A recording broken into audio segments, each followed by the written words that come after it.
You're still God. You're still good. You're still God.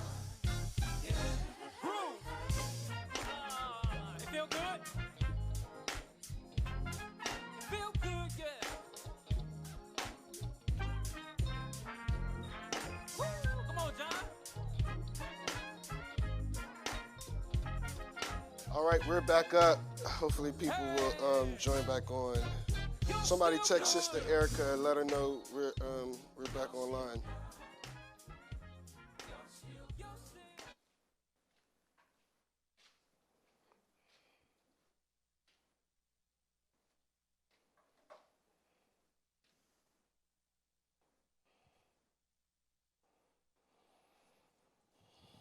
Oh, shucks. Just people aren't, hopefully they will refresh.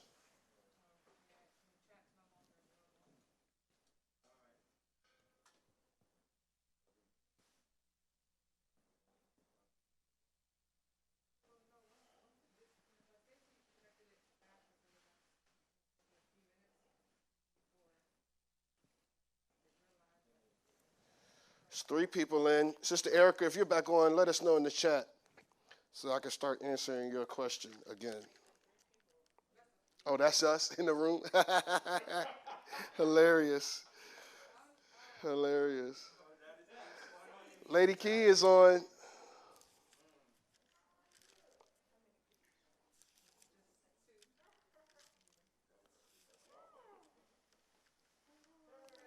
Hello, Sister Paula.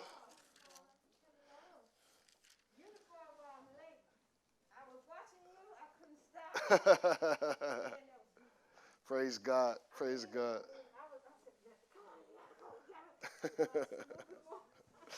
Here, let me get the, while people are getting something back.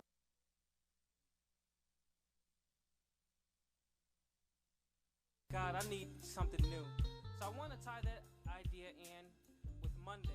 So Monday for me, I'll sit down, write all my goals out, look ahead of the week. I'm not looking back at last week. All that stuff that happened, I'm not worried about that. God, let your will be done this week. Whatever you want to happen, you let it happen. So I'm tying these 2 ideas together, pretty much saying we all go through something.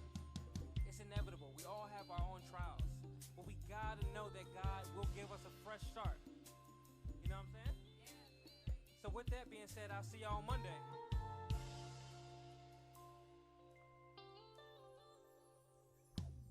Life can sometimes be a little hard.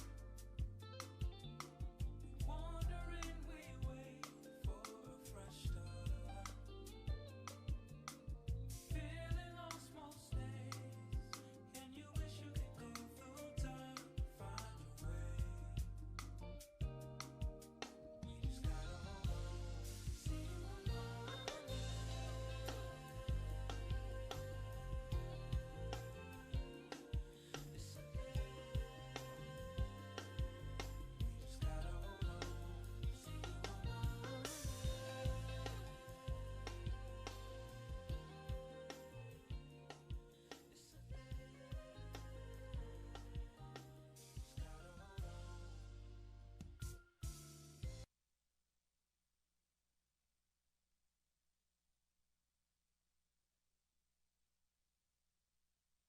Check 2, 3. Okay.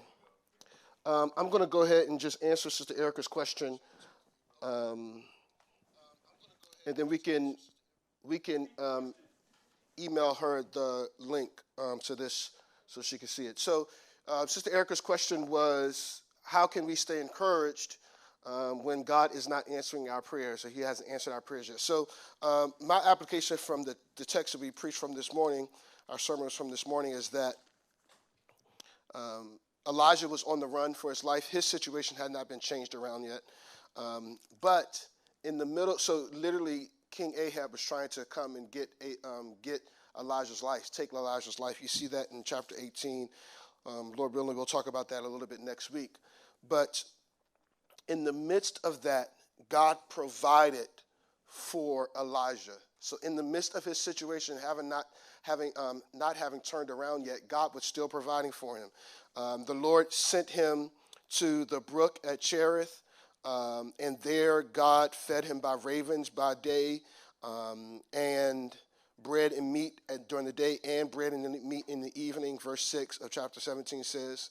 And then when that brook dried up, after God was providing for him there, God sent him to Zarephath, where he meets this widow. And it is through this widow that God miraculously provides again for Elijah's needs. Because Elijah's on the run, he needs provision, he needs food, he needs shelter. And so literally, I think that what we need to try to do when God is not answering our prayer is to see how is God providing for us even in the midst of that. God is providing for us. He's protecting us. He's giving us shelter. He is keeping our minds. And so in the midst of our situation not having turned around yet, there are other ways that we can see that God is still at work, and that if he's not answered it yet, that he either will or his answer might be no. And we know that if his answer is no, that is for our good. Ultimately, even if it doesn't feel good in the moment, that it is for our ultimate good. So I would encourage you to look around and consider how has God been providing for you in the midst of your discouraging situation.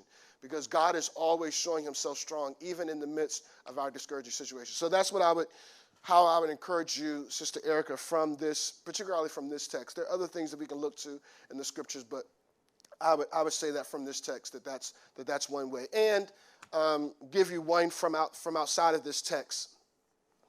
When Paul prayed in 2 Corinthians chapter 10, I believe it is, when he prayed that the thorn would be removed 3 times, remember God's answer to his prayer? I'm not going to remove the thorn, but I'm going to give you my grace, because my grace is sufficient. And even in your weakness, my strength is made known. And so sometimes God does not answer our prayers, but he always gives us his grace. That is not just his unmerited favor. It is his unmerited favor, but not just that. But it is God, as Pastor T.O. said, when God gives us what we need to be who he's called us to be and to do what he has called us to do. And so God is providing, even if he's not answering in the way that we want, or he hasn't answered it yet. So I hope that encourages you. So we're going to get that to Sister Erica.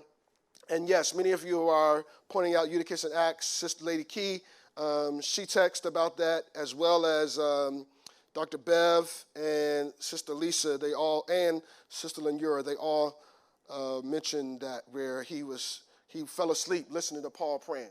So if y'all fall asleep in my preaching, it's okay, because they fell asleep on Paul, so I'm all right. All right, I hope that you all, that helped you out a little bit. Pray for me next Sunday as we prepare to preach from chapter 18 of 1 Kings for next Sunday. God bless y'all. Love you.